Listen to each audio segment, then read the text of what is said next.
এই নামটা উনি দিছিলেন এই জন্যে যে উনি একজন মুক্তিযোদ্ধা, আওয়ামী লীগের একজন একনিষ্ঠ কর্মী, হাসিনার একজন গুণমুগ্ধ ছিলেন। সেই রেন্টু ভাই যখন হাসিনার ঘনিষ্ঠ হইয়া তার পৈশাচিক রূপ দেখলেন, তিনি তার পুরা পলিটিক্যাল জার্নির জন্য নিজেরই দায়ী করলেন। তিনি ভাবলেন, আমি কেন এই ভুল করলাম, এই দায় আমার, তাই আমি আমারই ধ্বংস চাই, আমারই ফাঁসি চাই আমি। ঠিক এইভাবেই আমি নিজে চিকিৎসক, ডাক্তার, ভালোবেসেই চিকিৎসা শাস্ত্র পড়ছি, আর এই চিকিৎসা ব্যবস্থায় যে অন্ধকার দিক দেখছি, যার মধ্যে কাজ করছি, তার ফলে আমার নিজের ফাঁসি নিজে চাওয়া ছাড়া মনে হয় মুক্তি নাই। তবে আমি এটাও মনে করি যে কোনো দেশের স্বাস্থ্য ব্যবস্থার মধ্যে ওই দেশে পরিবর্তনের চাবিকাঠি লুকায় আছে। আমি এই স্বাস্থ্য ব্যবস্থার সংকট নিয়ে কথা বলতেছি, এই সংকট কাটানোর জন্য এক বিপুল কাজ আমাদের করতে হবে। বাংলাদেশের স্বাস্থ্য ব্যবস্থার সংকট এবং সেটা থেকে উত্তরণের পথ নিয়ে সংস্কারের লক্ষ্যে একটা কমিটি হয়েছে, তারা কাজ করতেছেন। মন্ত্রণালয়ের দায়িত্ব আছেন আমার বন্ধু এবং গুরুজনেরা, তাই এটা আমার দায়িত্ব। আমি স্বাস্থ্য ব্যবস্থার সংস্কার নিয়ে আমি এই মন্ত্রণালয়কে, এই সংস্কার কমিটিকে আমি সাহায্য করব। 2টা এপিসোড করছি, আরও করব। আমি খুবই অবাক হয়েছি, অসংখ্য মানুষ সেই এপিসোডগুলো দেখছে। তার মানে স্বাস্থ্যের মতো বিষয় মানুষের বিশেষ আগ্রহের জায়গা। বাংলাদেশের পুলিশ আর ডাক্তারেরা কিছু মনে করবেন না, বাংলাদেশে এমন কোনো পরিবার নাই যারা স্বাস্থ্য ব্যবস্থা বা পুলিশ দিয়ে ক্ষতিগ্রস্ত হয় নাই। তার মানে এই 2 জায়গায় কি বিপুল আর ব্যাপক মনুমেন্টাল টাস্ক আছে সংস্কারের, সেটা সংশ্লিষ্টরা বুঝতে পারতেছেন কিনা জানি না।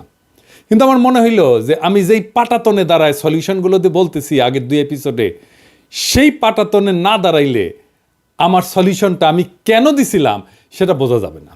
আমার সলিউশন কোনো সেন্স মেক করবে না যতক্ষণ পর্যন্ত না যে ইতিহাস বোধের উপরে দাঁড়ায় আমি সলিউশনগুলোর কথা বলতেছি, সেই একই ইতিহাস বোধের উপরে আপনারাও দাঁড়ান, ডাক্তাররাও দাঁড়ায়, স্বাস্থ্য মন্ত্রণালয় দাঁড়ায়, সংস্কার কমিটি দাঁড়ায়।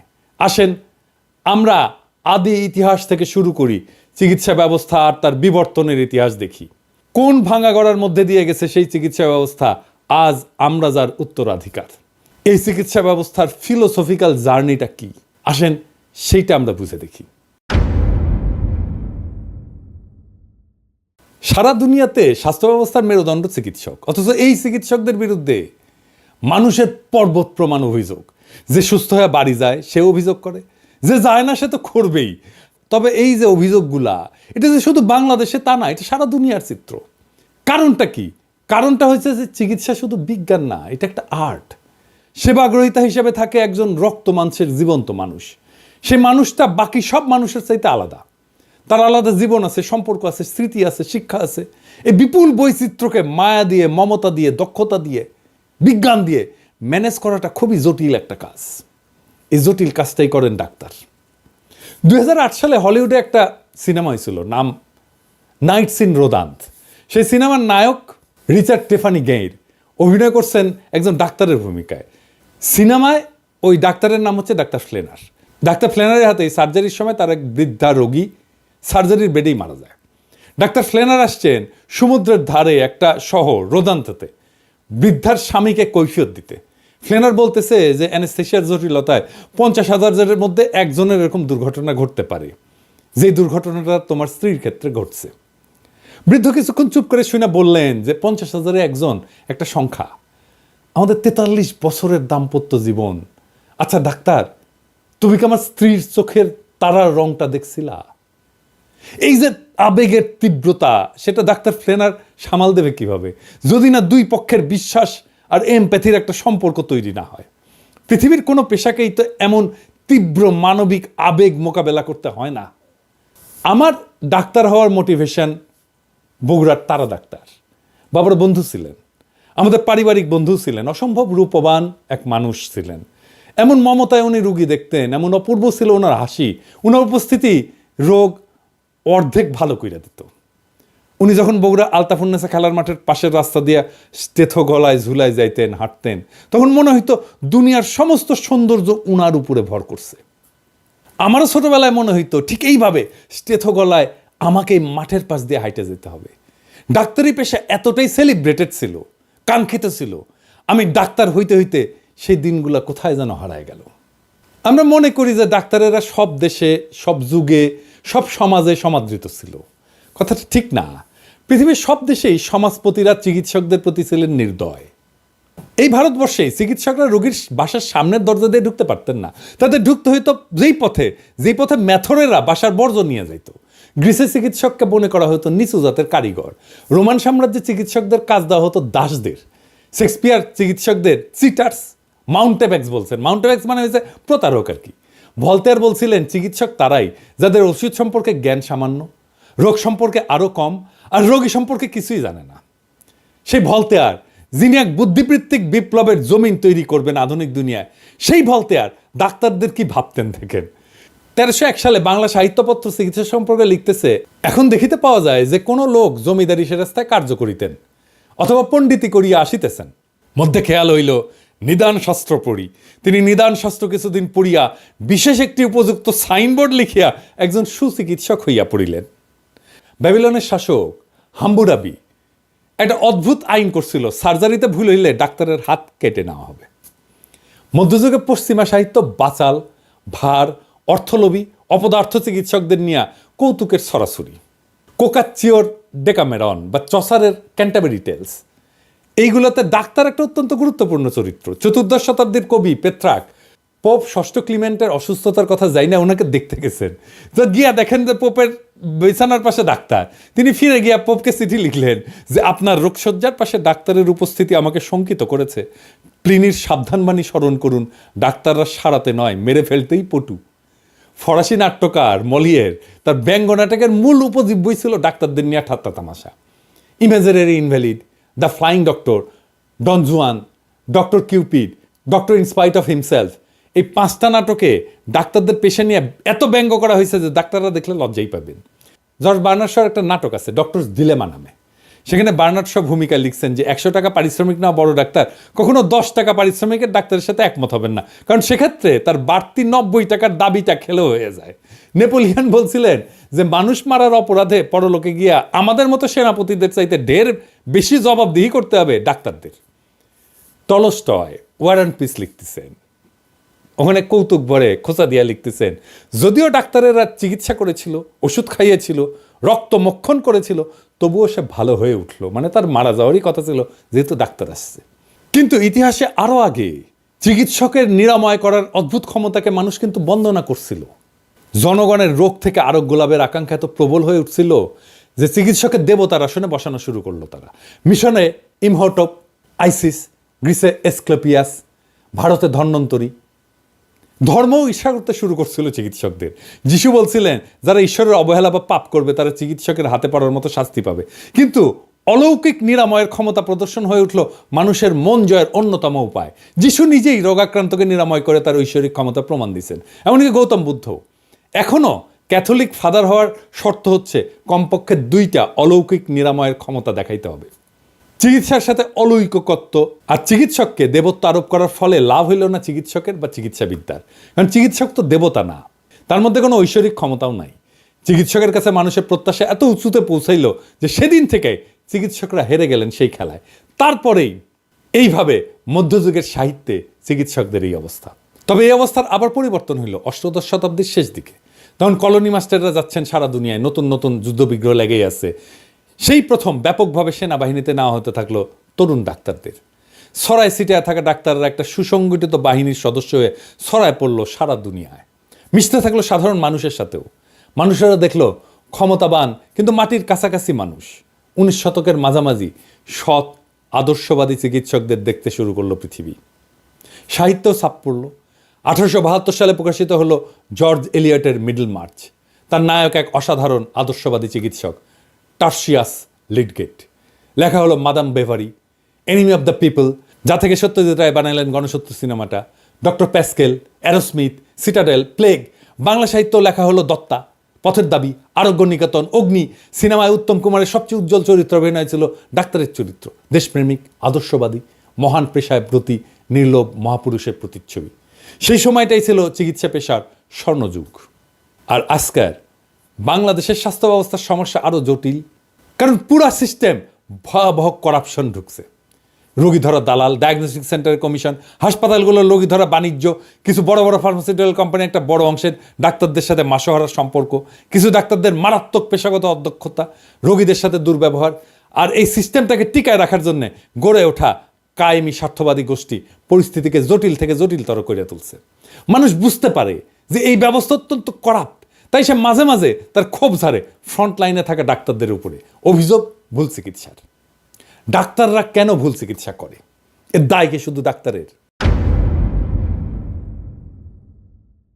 WHO বলে যে পশ্চিমা স্বাস্থ্য ব্যবস্থাতে 10% রোগী ভুল চিকিৎসার শিকার হন। চিকিৎসার ঝুঁকি থাকবেই। অত্যন্ত অভিজ্ঞ এবং যত্নশীল চিকিৎসকেরও ভুল হইতে পারে, কারণ প্রত্যেকটা রোগাক্রান্ত শরীর আপন বৈশিষ্ট্য অনন্য। শরীর সবসময় বইয়ের টেক্সট মাইনে চলে না, এটাই বিজ্ঞান। কিন্তু এই যুক্তি মানুষ মানবে কেন যদি তা একটা করাপ্ট সিস্টেমের মধ্যে থাকা একজন মানুষের কাছে শোনে? ডাক্তারদের সাথে আস্থার বিশ্বাসের সম্পর্ক তৈরি করতে 2000 বছর লাগছিল সভ্যতার। এই ইতিহাস যদি ডাক্তাররা জানতো তাহলে মাত্র 50 বছরের মধ্যে সেটাকে ধূলিসাৎ করে দিতে পারতো না। সেই জন্যেই স্বাস্থ্যের জন্য দরকার একটা ফাদার ফিগার। ডাক্তার জাফরুল্লাহ চৌধুরীর মতো, যে নিজে ডাক্তার, সমস্যাটা ভালো বুঝে, আবার জনতার সাথে সম্পর্কিত, মানুষ তাকে বিশ্বাস করে। এমন ফিগার ছাড়া আপনি স্বাস্থ্যে কোনো সংস্কার করতে পারবেন না। আমাদের দুর্ভাগ্য, যখন আমরা সংস্কার করতে যাচ্ছি তখন জাফর ভাই আমাদের মাঝে নাই। বিষয়টা আরো গভীরে যায় দেখি ডাক্তারদের তরফ থেকে তারা কোন জটিল সমস্যার মধ্যে থেকে কাজটা করে সেটা না জানলে শুধু দোষ দেওয়া সমস্যার সমাধান হবে না। প্রাচীনকালে চিকিৎসকরা রোগীর চিকিৎসা করতে করতে অভিজ্ঞতা সঞ্চয় করতেন। সেই সঞ্চিত জ্ঞান তিনি পরের প্রজন্মকে দিয়ে যেতেন। আর আজকে চিকিৎসক যখন রোগীকে চিকিৎসা দেন, রোগ নির্ণয় করেন, সেই চিকিৎসার পিছনে থাকে কোনো না কোনো গবেষণা। সেই গবেষণার উপরে ভর কইরা চিকিৎসক তার সিদ্ধান্ত নেন। কিন্তু খুবই উদ্বেগের ব্যাপার, চিকিৎসা ক্ষেত্রে এই গবেষণার ফলাফল যেটা দাবি করা হয়েছিল, অন্য গবেষকেরা সে একই পরীক্ষা করে সেই ফল পাচ্ছেন না। বিষয়টা আরেকটু পরিষ্কার করে বুঝি। বৈজ্ঞানিক গবেষণার একটা মূল বিষয় হলো রিপ্রোডিউসিবিলিটি। তার মানে যে কোনো পরীক্ষা আবার কইরা দেখানো যেতে পারে, বারবার করলে একই ফল আসবে। এখানেই বিজ্ঞানের সাথে অন্য বিষয়ের তফাৎ। সেই কারণেই যেখানে এমনটা ঘটে না সেগুলোকে আমরা অবৈজ্ঞানিক বিষয় বলি। আমি যদি 2 অণু হাইড্রোজেন আর 1 অণু অক্সিজেনকে মিশে তার ভিতর দিয়ে বিদ্যুৎ চালনা করি, তাহলে আমি পানি পাবো। এটাই আমার যদি গবেষণা হয়, তাহলে আমার এই পদ্ধতি ব্যবহার করে সবাই একইভাবে পানি বানাইতে পারবে। যতবার এটা করবে ততবারই একই ফল আসবে। এটাকে বলে রিপ্রোডিউসিবিলিটি। আর এটা যদি না ঘটে তাহলে বলতে হবে আমার গবেষণাটা ভুল বা আমার পদ্ধতি অবৈজ্ঞানিক। একই পর্যবেক্ষণ অনেকবার করে দেখানোই হলো বিজ্ঞানের বৈশিষ্ট্য। অথচ চিকিৎসা বিজ্ঞান সংক্রান্ত গবেষণায় ভয়ানক অবস্থা।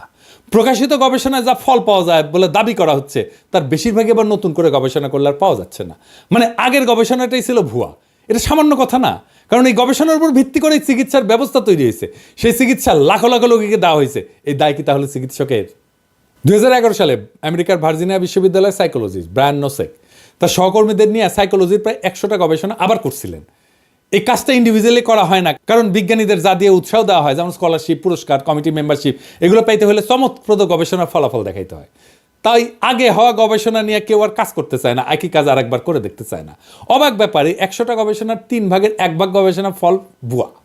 মানে আগের ফলের সাথে নতুন ফল মিলতেছে না। 2015 সালে সায়েন্স জার্নালে প্রকাশিত হয়েছিল সেই ফলাফল, 3 ভাগের 1 ভাগ ভুয়া। তাহলে এই গবেষণাগুলোর উপর ভিত্তি করে যে চিকিৎসা তৈরি হয়েছিল তার 3 ভাগের 1 ভাগ ভুল হবেই, যার দায় চিকিৎসকের না। অনেকে মনে করতে পারেন সাইকোলজিতে মন নিয়ে কাই কারবার, সেই মন তো আসলে অধরা, ধরা যায় না, তাই হয়তো এরকম অবস্থা। অন্যান্য শাখায় অবস্থাটা হয়তো তেমন খারাপ না, কিন্তু না। 2011 সালে বিখ্যাত ফার্মাসিউটিক্যাল কোম্পানি বায়ার জানাইলো যে ক্যান্সার সংক্রান্ত অনেক গবেষণা তাদের গবেষকরা আবার করে দেখছেন এবং মাত্র 4 ভাগের 1 ভাগ গবেষণার ফল মেলাইতে পারছেন। মানে 75 ভাগ ফল ভুয়া। পরের বছর আরেক ফার্মাসিউটিক্যাল কোম্পানি অ্যামজেন জানাইলো ক্যান্সার সংক্রান্ত বিখ্যাত 53টা গবেষণার মধ্যে মাত্র 6টার ফল তারা আবার মেলাইতে পারছে। মানে শতকরা 89 ভাগ গবেষণার ফল ভুয়া। একজনের গবেষণার প্রাপ্ত ফলের উপরে কাজ করে পরে কেউ একজন কাজ করে, এভাবে বিজ্ঞান আগায় চলে। তাহলে জ্ঞান যা গড়ে উঠছে তা কিসের উপরে গড়ে উঠছে? ভুয়া গবেষণা। Brian Nosek centre for open science বলে একটা প্রতিষ্ঠান করছেন। তারা ক্যান্সার সংক্রান্ত 50টা নাম করা গবেষণা প্রবন্ধের ফলাফল পরীক্ষা করে দেখতে শুরু করলেন। 2012 সালে 5টা পরীক্ষা তারা করছিলেন প্রথমে, তার মধ্যে মাত্র 2টা পরীক্ষার ফল মিলছে, তা পুরোপুরি না। তাহলে এর অর্থ কি? এটা গবেষণা? এই গবেষণা ফাঁক ছিল, যা আগেই ধরা পড়ার কথা ছিল, অন্তত প্রকাশিত হওয়ার আগেই। তাহলে চিকিৎসা বিজ্ঞান কার উপরে নির্ভর করবে? এই ভুল আর মিথ্যা গবেষণা কর্মের উপরে এগুলো ছাপা হয়েছিল বিখ্যাত সব মেডিকেল জার্নালে। কীভাবে সেগুলো ছাপা হইলো? এত রিভিউয়ার আছে জার্নালগুলোর, তাদের কারো কাছে গবেষণায় ফাঁক ধরা পড়লো না। এই রিভিউয়ের প্রসেসটা বলি, যারা এই বিষয়টা সম্পর্কে জানেন না। ধরো যাক আপনি একটা গবেষণা ফলাফল পাঠালেন একটা জার্নালে ছাপানোর জন্য, সেই লেখাটা কয়েকজন সেই ফিল্ডের কয়েকজন প্রথিতযশা রিভিউয়ারের কাছে পাঠানো হবে রিভিউ করার জন্য, অনেকটা পরীক্ষার খাতা দেখার মতো। তারা সেই গবেষণাটা নিরীক্ষা করে দেখবেন গভীরভাবে যে গবেষণাটা ঠিক আছে কিনা। কিন্তু আসলেই কি তারা খুঁটায় খুঁটায় দেখেন? 1998 সালে বিখ্যাত মেডিকেল জার্নাল ব্রিটিশ মেডিকেল জার্নালের সম্পাদিকা ফিওনা গডলি একটা দুষ্টামি করে পরীক্ষা করছিলেন। তিনি একটা মন গড়া প্রবন্ধ 200 জনকে পাঠাইছিলেন এবং ইচ্ছা করেই 8 ধরনের ভুল ঢুকাই দিছিলেন। কেউই 8টা ভুল ধরতে পারেনি। 200 জনের কেউ 8টা ভুল ধরতে পারেনি। গড়ে সবাই 2টা করে ভুল ধরতে পারছিলেন। ইন্টারেস্টিং ফাইন্ডিংস এটা। আগের যে উদাহরণগুলো দিলাম সেখানেও দেখছেন 1/4 গবেষণা আসলে ভালো, 3/4 গবেষণা আসলে ভুয়া। হার্ভার্ডের একজন বিজ্ঞানী জন বোহানান একটা ধুনফুন গবেষণাপত্র যার পুরাটাই ভুয়া, তিনি সেটা 304টা জার্নালে পাঠাইছিলেন। সে বানায় বানায় লেখা গবেষণায় লাইকেন জাতীয় একটা গুল্মের ক্যান্সার রোধী কার্যকারিতা নিয়ে তথাকথিত গবেষণায় গাল গল্প করছিলেন। আশ্চর্য কথা, কেউই এই গাল গল্প ধরতে পারেনি, কেউ না। অর্ধেকের বেশি জার্নাল লেখাটা উৎসাহ নিয়ে ছাপতে চাইছিল। কাণ্ড দেখেন। এই যে ভুলগুলো হচ্ছে তার সবই যে ইচ্ছা করে করা হচ্ছে তা না। কেন এই ভুলগুলো হয় আমি সেই গভীর আলোচনায় আর গেলাম না, আপনাদের বিরক্তির উৎপাদন হবে। তবে আমাদের দৈনন্দিন জীবন থেকে একটু উদাহরণ দিয়ে দেওয়ার চেষ্টা করি কীভাবে ভুলগুলো হয়। যখন আমরা কোনো বিশেষ মতবাদকে মনে প্রাণে বিশ্বাস করি তখন চারপাশের পৃথিবীর খবরাখবরের মধ্যে সেই মতবাদের সমর্থন খুঁজি। এটার ইংরেজিতে বলে কনফার্মেশন বায়াস। যদি আমাদের সামনে রাখা সেই তথ্যের মধ্যে আমরা মতবাদের সমর্থন খুঁজে না পাই তখন খবরটাকে গাঁজাঘুরিয়ে বলে মনে করি। বিজ্ঞানের জগতে এমনটা ঘটে। আমার হাইপোথিসিসের সাথে যদি তথ্য মিলে যায় সেটা ভুল হইলেও আমরা অনেক সময় গ্রহণ করে ফেলি। ব্রিটিশ মেডিকেল জার্নাল বলছে যে প্রকাশিত গবেষণার মাত্র 5% পাতে দেওয়ার মতো গবেষণা। প্রত্যেক মিনিটে প্রায় 2টা মেডিকেল গবেষণা প্রকাশিত হচ্ছে, আর যারা প্রকাশ করতেছে তারা বিলিয়ন বিলিয়ন ডলার কোম্পানি। এলসেভিয়ার পৃথিবীর সবচেয়ে নামী মেডিকেল প্রকাশনা কোম্পানির বছরের সেলস 3 বিলিয়ন পাউন্ড আর প্রফিট প্রায় 1 বিলিয়ন পাউন্ড।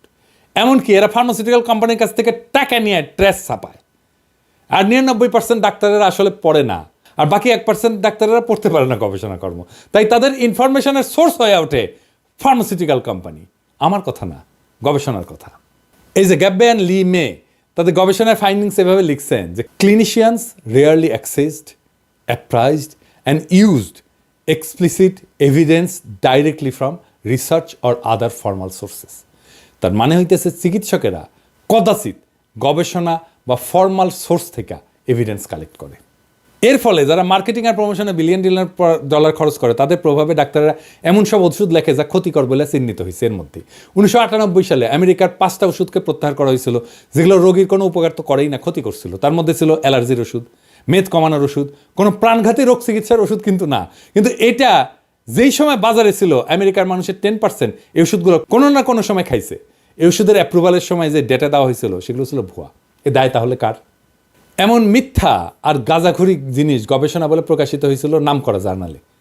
2001 সালে 40টা গবেষণা কর্মকে প্রত্যাহার করা হয়েছিল। 10 বছর পরে এই সংখ্যা বেড়ে দাঁড়িয়েছিল 400-র বেশি। অর্থাৎ মোট গবেষণার সংখ্যা বাড়ছিল মাত্র 1.5 গুণ। মেডিকেল জার্নালে প্রকাশিত উঁচু মানের গবেষণার প্রায় 15%ই আদতে যাচ্ছেতাই টাইপের গবেষণা। আমেরিকা সরকারের অফিস অফ রিসার্চ ইন্টিগ্রিটি 2008 সালে নেচার পত্রিকায় একটা রিপোর্ট প্রকাশ করে। তারা 2000 বিজ্ঞানীর গবেষণাকে 3 বছর ধরে নিবিড় পর্যবেক্ষণ করে দেখে এর মধ্যে 200টা গবেষণায় জোচ্চুরি আছে। প্রেডেটরি জার্নাল বলে মেডিকেল সায়েন্সে এক ধরনের জোচ্চুরি জার্নাল হয়েছে, যেখানে আপনি মোটামুটি যা খুশি তাই ছাড়তে পারবেন, শুধু কিছু নগদ নারায়ণ ধরাই দিতে হবে আর কি। সহকারী অধ্যাপক থেকে সহযোগী অধ্যাপক, আবার সহযোগী অধ্যাপক থেকে অধ্যাপক হওয়ার জন্য মানে প্রমোশনের জন্য প্রকাশিত গবেষণা লাগে। বাংলাদেশে একসময় এক বিখ্যাত প্রফেসর দৈনিক পত্রিকায় প্রকাশিত স্বাস্থ্য বিষয়ক একটা নিবন্ধ জমা দিয়া অধ্যাপকের পদ বাগাই নিয়েছিলেন। আমি হিসাব দিতে পারবো না এই প্রেডেটরি জার্নালে লেখা দিয়া কত অধ্যাপকের পদ বাংলাদেশের ডাক্তাররা বাগাই নিয়েছেন। তবে কেউ কেউ যে বাগাইছেন সে অনুমান অবশ্যই করা যায়, কারণ এই প্রেডেটরি জার্নালে আমার বন্ধু দেশের ডাক্তারদের লেখাই 50%-এর বেশি। ফার্মাসিউটিক্যালস কোম্পানি যদি চিকিৎসকের ক্লিনিক্যাল জাজমেন্টকে প্রতিস্থাপন করে তাহলে রোগী কি চিকিৎসা পাবে? গবেষণার নামে ট্র্যাশ যদি ভরতে থাকে মাথায়, কোনটা গবেষণা আর কোনটা ট্র্যাশ এটা বোঝার দক্ষতা যদি না থাকে তাহলে রোগী চিকিৎসা পাবে? রোগী যে চিকিৎসা পায় না এটা সে তার কমন সেন্স দিয়া বোঝে, তাই তার ক্ষোভ মাঝে মাঝে ছাই চাপা আগুনের মতো উদ্গীরিত হয়। সে স্বাস্থ্যকর্মীর উপরে ঝাঁপায় পড়ে। ডাক্তাররা সারা দুনিয়াতে কর্মক্ষেত্রে হিংসার শিকার হন। এই হিংসার বিস্তার এতই বিশাল যে 2002 সালে ডাব্লিউএইচওকে world report on violence and health প্রকাশ করতে হয়েছিল। ডাব্লিউএইচওর মতে 38% চিকিৎসক এবং স্বাস্থ্যকর্মী সারা জীবনে অন্তত একবার ভায়োলেন্সের শিকার হন। বিশাল ঘটনা, দুনিয়াতে কোনো পেশার ক্ষেত্রে এটা ঘটে না। আমি আলোচনায় গভীরে যাওয়ার আগে আপনাদের একটা বিষয় স্মরণ করে দিতে চাই। খেয়াল করলে দেখবেন ভায়োলেন্সের শিকার চিকিৎসক এবং স্বাস্থ্যকর্মীদের প্রায় সবগুলাই সরকারি বা পাবলিক। 2021 সালে বাংলাদেশের চিকিৎসক নিগ্রহের যে ঘটনাগুলো ঘটছে তা নিয়ে একটা গবেষণা প্রকাশিত হয়েছে। তাতে দেখা যাচ্ছে যে সমস্ত স্বাস্থ্যকর্মী কর্মক্ষেত্রে ভায়োলেন্সের শিকার হয়েছে তার 91% সরকারি ডাক্তার বা স্বাস্থ্যকর্মী। আউটডোর সার্ভিসের 80% আর ইনডোর সার্ভিসের 60% দেয় প্রাইভেট সেক্টর। অথচ কি অবাক বিষয়, পাবলিক সেক্টরের চিকিৎসক সংখ্যায় কম সার্ভিস দেওয়া বেশি পরিমাণে ভায়োলেন্সের শিকার হচ্ছে। আমি যেদিন এই ভিডিও রেকর্ড করি সেদিনই চিকিৎসা বিজ্ঞানের গবেষণা সংক্রান্ত ডেটাবেজ মেডলাইনে ভায়োলেন্সে কিওয়ার্ড দিয়ে সার্চ দিলাম, দেখেন কি বিপুল পরিমাণে ভায়োলেন্স সংক্রান্ত আলোচনা আর গবেষণা মেডিকেল মহলে বাড়ছে। এই গ্রাফে অবশ্য এটাও দেখতে পারবেন যে চিকিৎসা বিজ্ঞান ভায়োলেন্স সংক্রান্ত আলোচনা শুরুই হয়েছে 80-র দশক থেকে। এখন প্রশ্ন হচ্ছে এই ভায়োলেন্স কিভাবে থামানো যাবে? তাহলে আমাদের দেখতে হবে ভায়োলেন্সের উৎস কি। বাংলাদেশের জিডিপির অনুপাতে হেলথ বাজেট 2012 সালের পর থেকে ক্রমাগত কমছে। এখন মোটামুটি জিডিপির 2%, দক্ষিণ এশিয়া এটা প্রায় 5.5%। প্রাইভেট সেক্টরে চিকিৎসা ব্যয় মেটাতে বছরে 4% মানুষ দারিদ্র সীমার নিচে চলে যাচ্ছে। বাংলাদেশে এক বছরে দরিদ্র কমে 1-2%। শুধু চিকিৎসার ব্যয় মেটাতে গিয়ে দারিদ্র সীমার নিচে চলে যায় প্রত্যেক বছর 4% মানুষ। বাদরের তৈলাক্ত বাস ব্যয় ওঠার উপমার সাথে এটার কিন্তু মিল আছে। এর আবার গালভরা একটা নাম আছে, মেডিকেল পভার্টি ট্র্যাপ বা দারিদ্র ফাঁদ।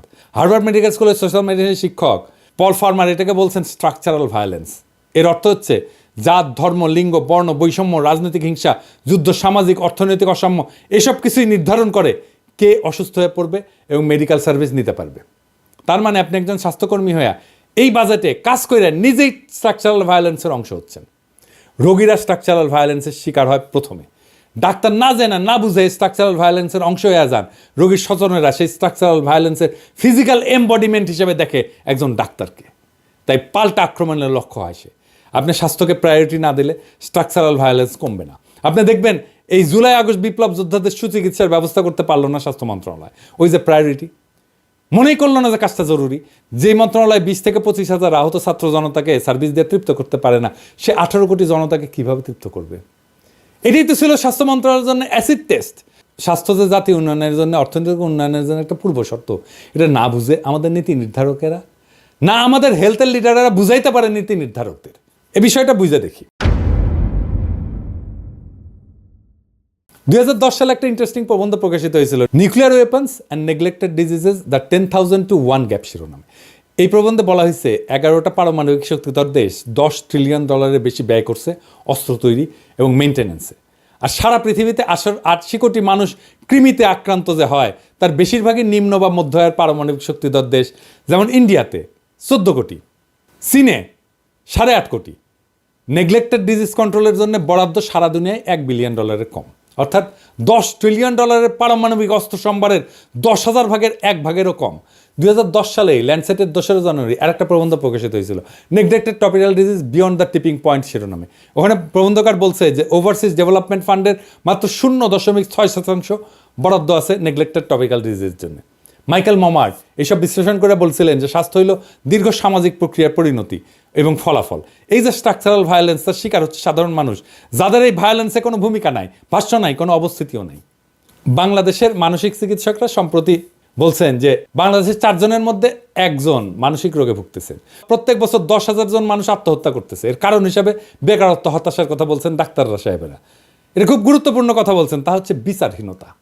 তার মানে সাম্য এবং ন্যায় বিচার শুধু রাষ্ট্রের স্বাস্থ্যের জন্যই জরুরি না, ব্যক্তির স্বাস্থ্যের জন্যও জরুরি।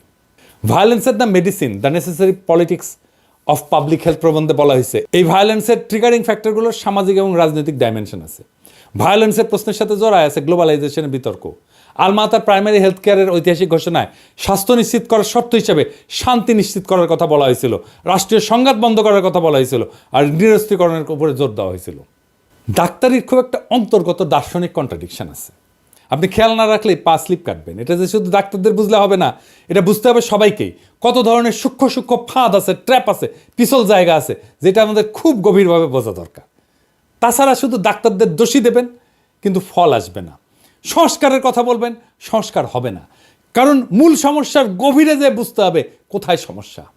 এই যে মেডিসিন শাস্ত্র বা চিকিৎসাবিদ্যা, এটার অন্তর্গত একটা হিংসার উপাদান আছে। একদিকে মেডিসিন আর্ট অফ হিলিং, আরেকদিকে রোগের হন্তারক। দুই ক্ষেত্রেই মেডিসিনের কেন্দ্রে আছে মানুষ। মেডিসিনের ঐতিহাসিক বিবর্তনের মাঝে অন্তর্গত যে দ্বন্দ্ব এবং টানাপোড়েন আছে, এইটা নিয়ে দেরিদার একটা লেখা আছে প্লেটোস ফার্মেসি নামে, আগ্রহীরা পড়ে দেখতে পারেন। সেখানে তিনি বলছেন ফার্মাকন এই শব্দটার অর্থ একদিকে বিষ, আরেকদিকে অমৃত বা নিরাময়কারী। মেডিসিনও তাই। আবার দেখেন, আমরা রোগকে দেখি বায়োলজির দৃষ্টিতে, কিন্তু রোগকে বায়োলজির দৃষ্টিতে দেখার একটা বিপদ আছে। যেমন হার্ট অ্যাটাক হইলে হার্টে রক্ত চলাচলের কার্ডিয়াক এনজাইমের মার্কার এগুলো দেখতে হয়, না দেখে উপায় নাই। কিন্তু রোগী তো একটা রোগাক্রান্ত দেহ না, একটা জীবন্ত মানুষ। ডাক্তার তো একটা বায়োলজিক্যাল এন্টিটিকে চিকিৎসা করতেছে না, একটা বায়োসোশ্যাল এন্টিটিকে চিকিৎসা করে। বায়োসোশ্যাল থেকে বায়োলজিকে যখন আলাদা করা হয় তখন হয় এন্টিটি রিডাকশন। এইভাবেই রিডাকশনিজমের উপরে দাঁড়ায় আছে আমাদের চিকিৎসাবিদ্যা। তাই সোশ্যাল এন্টিটি যখন সামনে এসে দাঁড়ায় তখন সেটাকে পৃথিবীর কোনো দেশের ডাক্তাররাই আর মোকাবেলা করতে পারে না। আবার আরেকদিকে দেখেন, আমরা যখন অসুস্থ হয়ে ডাক্তারের কাছে যাই বা হাসপাতালে যাই, সেখানে দেখা হয় আমাদের ক্লিনিক্যাল হেলথ, মানে সেখানে ব্যক্তির শরীরটা দেখা হয়। আবার ধরেন এই কোভিড মহামারীর সময় আমরা তখন পাবলিক হেলথের দৃষ্টিকোণ থেকে দেখি, যেখানে কমিউনিটি গুরুত্বপূর্ণ, সেই সামাজিক অবস্থা গুরুত্বপূর্ণ যা পরিবেষ্টিত হয়ে মানুষ থাকে। যদি দুই ক্ষেত্রেই ডিসোশ্যালাইজেশন সমানভাবে কার্যকর থাকে, তাহলে দুই ক্ষেত্রেই যেটা হয় সেটা হচ্ছে ডিহিউম্যানাইজেশন। এরিক ক্যাসেলের একটা বেশ পুরনো লেখা আছে, শিরোনাম হচ্ছে দ্য রিলিফ অফ সাফারিং। সেখানে তিনি বলছেন, রোগাক্রান্ত হইলে মানুষের মানব সত্তার অনেক কিছুকেই তছনছ করে দেয়, ব্যক্তির সমগ্রতাকে ভেঙে চড়ে সাফারিংসের জন্ম দেয়। এই সাফারিংসের বোঝার ক্ষমতা আধুনিক মেডিসিনের নাই। আমাদের টেক্সট বইকে ঢেলে লিখতে হবে।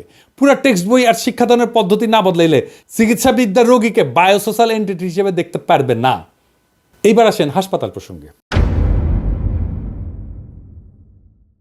আমরা ডাক্তাররা সবাই হ্যারিসন পড়ছি মেডিসিনের টেক্সট বই হিসেবে। সে খোদ হ্যারিসনে হাসপাতাল সম্পর্কে বলা আছে, হাসপাতাল হচ্ছে একটা ইন্টিমিডেটিং এনভায়রনমেন্ট, যেখানে রোগীর সেন্স অফ রিয়েলিটিকে অল্টার করে দেয়। এই সেন্স অফ রিয়েলিটি হচ্ছে রোগীর ব্যক্তিময়তা, মানুষ হিসেবে তার এন্টিটি। সেটা হারায় গেলে রোগী তার নিজস্ব জগৎকে হারায় ফেলে। সে হয়ে যায় একটা বেড বা কেবিন নাম্বার। হাসপাতালে এসে ব্যক্তিময়তা হারায় নৈর্ব্যক্তিক হয়ে যায়। আমরা নিজেরা বলি না বেড নাম্বার 14 রোগী, বেড কেবিন নাম্বার 1001 রুগী, বা অমুক প্রফেসরের রুগী, বা হাইপোথাইরয়েডের রুগীটা, বা রুগীর সেই হারায় ফেলা জগৎ এবং হাসপাতালের নৈর্ব্যক্তিক কেস নাম্বার দেয়া সাজানো জগতের দুর্বল লিঙ্ক হচ্ছে একজন ডাক্তার এবং তার ব্যক্তিময়তা। অথচ একজন ডাক্তার যখন গড়ে উঠতে থাকে, সে তার ব্যক্তিময়তা হারায় ফেলতে থাকে, তার জগৎ সম্পর্কে রিয়ালিটি বদলাইতে থাকে। বাইরন গুডের একটা অ্যানথ্রোপোলজিক্যাল স্টাডি আছে এই নিয়ে, শিরোনাম medicine, rationality and experience on anthropological perspective. এই বইয়ে তিনি দেখাইছেন যে কিভাবে মেডিকেল স্কুলে শুধু নতুন শব্দই শেখানো হয় না, চিকিৎসা শিক্ষার্থীর এক নতুন জগৎকে নির্মাণ করা হয়। একজন শিক্ষার্থীর ভিজুয়াল মেটাফোর বদলায় যায়। অ্যানাটমির কাছে ত্বক, যা অনুভূতির অঙ্গ, তা হয়ে ওঠে একটা শিক্ষার সামগ্রী, যা মাইক্রোস্কোপের নিচে দেখার অবজেক্ট। মোদ্দা কথা, চিকিৎসাবিদ্যা চিকিৎসককে যে বিপুল জ্ঞান সম্ভার দেয়, তাতে রোগী নিজের দেহ এবং অস্তিত্ব সম্পর্কে একটা হীনমন্যতায় ভোগে। এটাকে দর্শনের ভাষায় বলা হয় এপিস্টেমোলজিক্যাল হাইপোকন্ড্রিয়া। এই এপিস্টেমোলজিক্যাল হাইপোকন্ড্রিয়ার এক ধরনের নমনীয় হিংসা, এবং এই হিংসা ধারণ করেন চিকিৎসক নিজেই। আপনি খেয়াল করলে দেখবেন কিছু ডাক্তার তার রোগীকে অবলীলায় বলে, আপনি বুঝবেন না, আপনি কি ডাক্তার? আমি নিজে ডাক্তার হয়ে শুনি, আপনি কি স্পেশালিস্ট? আমি যদি স্পেশালিস্ট হয়ে প্রশ্নটা করতাম তখন কি বলতো আল্লাহই মালুম। আর্থার ক্লিনম্যানের একটা বই আছে, বেশ পুরানো কিন্তু প্রাসঙ্গিক। বইটার নাম ইলনেস ন্যারেটিভ। তিনি বলছেন, ডাক্তারদের সিলেবাসে এই বিশ্বাস জন্মানো হয় যে ডাক্তারদের জানা প্রয়োজন শুধু রোগের বায়োলজি, রোগের সাইকোলজিক্যাল, সোশ্যাল, কালচারাল অ্যাসপেক্ট জানাটা জরুরি না। ফলে একটা রোগ যখন রোগীর জীবনে একাধিক অর্থ নিয়ে হাজির হয়, সেটাকে বায়োমেডিক্যাল মডেলের মধ্যে ধরার চেষ্টা করা হয়। তখন শুরু হয় প্রসেস অফ ডিহিউম্যানাইজেশন।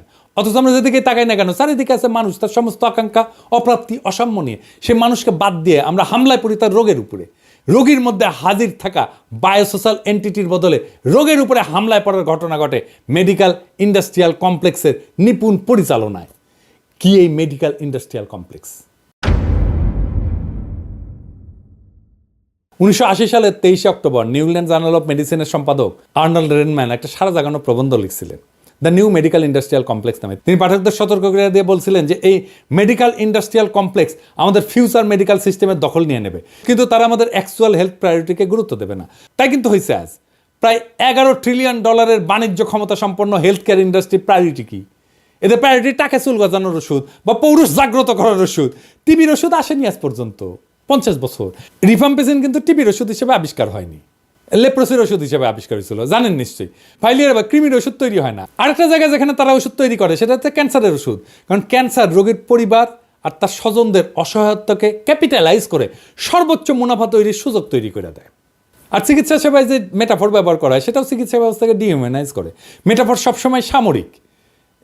কোভিড মহামারীর সময় দেখছেন না ডাক্তাররা বলতে কোভিড যোদ্ধা। হ্যাঁ, প্রায় 150 বছর আগে যখন অ্যান্টিবায়োটিক প্রথম একটা রূপ আবিষ্কার হয়েছিল তার নাম দেওয়া হয়েছিল ম্যাজিক বুলেট। এমনকি হোমারের সময় চিকিৎসায় সামরিক মেটাফর ব্যবহার করা হয়েছে। 1914 সালে ব্রিটিশ মেডিকেল জার্নালে ক্যান্সারকে নৈরাজ্যবাদী এবং ক্যান্সার কোষগুলোকে বলশেবিক কোষ বলা হয়েছিল। মানে টার্গেট মেটাফরগুলোকে পলিটিক্যাল অপোনেন্টের নামে করা হইতেছে। এই যে যুদ্ধের মেটাফর ইউজ করলে রোগকে দেহ থেকে বিচ্ছিন্ন করে ফেলা যায়, ফলে রোগীর সাফারিংস কোনো বিবেচ্য বিষয় হয় না। বিবেচ্য বিষয় থেকে রোগীর দেহ থেকে আলাদা রোগটা। ফলে মেডিকেল ইন্ডাস্ট্রিয়াল কমপ্লেক্সের যোদ্ধারা সকল যুদ্ধাস্ত্র নিয়ে ঝাঁপায় পড়তে পারে। 2016 সালে আমেরিকান জার্নাল অফ বায়োএথিক্সের একটা পুরো সংখ্যা ছিল এই মেডিসিনের যুদ্ধের মেটাফর ব্যবহার নিয়ে। সেই সমস্ত রোগেই যুদ্ধের মেটাফর ইউজ করা হয় যেখানে মুনাফা গগনচুম্বী। আপনি কখনো দেখবেন না যে ডায়রিয়ার বিরুদ্ধে যুদ্ধ বা কৃমির বিরুদ্ধে যুদ্ধ, ডাক্তার সাহেবরা নিশ্চয়ই নিজেদেরকে ডায়রিয়া বা কৃমি যোদ্ধা পরিচয় দেবেন না, যদিও খুব আগ্রহ নিয়ে নিজেদেরকে ক্যান্সার যোদ্ধা বলে পরিচিত করতে চাইবেন।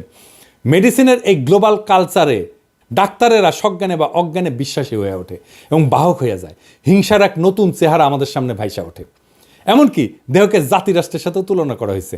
রমেলি মার্টিনের একটা ইমিউনোলজি বই আছে, নাম towards an anthropology of immunology, the body as nation state. যুদ্ধ খেলা জমার জন্য উত্তম মেটাফরি বটে, তাই না? ডাক্তারি পেশা তো কলঙ্ক কম কামায়নি। ইতিহাসের ডাক্তারেরা যারা জীবন নয় মৃত্যুর দূত হিসেবেও কাজ করছে, এসব তো পৃথিবীর মানুষের কালেকটিভ মেমোরি থেকে হারায় যায়নি। নাজি কনসেন্ট্রেশন ক্যাম্পে ডাক্তারেরা কাজ করতো। সেই সব ডাক্তারেরা কীভাবে মৃত্যুর গবেষণা করতো? সাবসিকুয়েন্ট নুরেমবার্গ ট্রায়ালে 23 জন অভিযুক্তর মধ্যে 20 জনই ছিল ডাক্তার। ভাবা যায়, নাজি হিসাবে বিচার হচ্ছে 23 জনের মধ্যে 20 জন ডাক্তার। মৃত্যুদূত সেই ডাক্তার জোসেফ মেঙ্গেলের কথা আমরা জানি। সে কনসেন্ট্রেশন ক্যাম্পে পেট্রোল থেকে শুরু করে হেন কেমিক্যাল নাই যা বন্দীদের শরীরে পুষ না করতো গবেষণার নামে। এই বদমাইশ গ্রেপ্তারেরা ব্রাজিলে স্বাভাবিকভাবে মৃত্যুবরণ করে। সেই দিনগুলো কি শেষ হয়েছে? না, হয়নি তো। 2004 সালে ল্যান্ডসেটে আবু গ্রাইব কারাগারে ডাক্তারদের সেই একই নাজি বদমাইশি নিয়ে একটা আর্টিকেল ছাপা হয়েছে, Abu Ghraib its legacy of military medicine নামে। আরও 2টা আর্টিকেল আছে নিউ ইংল্যান্ড জার্নাল অফ মেডিসিনে, উইদাউট কনসাস আর when doctors go to war. 2টাই 2005 সালে প্রকাশিত। আগ্রহীরা পড়তে পারেন, অনলাইনে আছে। এই দুঃস্বপ্ন কি শেষ হয়েছে? না, হয়নি। এমনকি হার্ভার্ডে এখন গবেষণা হচ্ছে কগনিটিভ নিউরোসায়েন্সে। কী জন্য জানেন?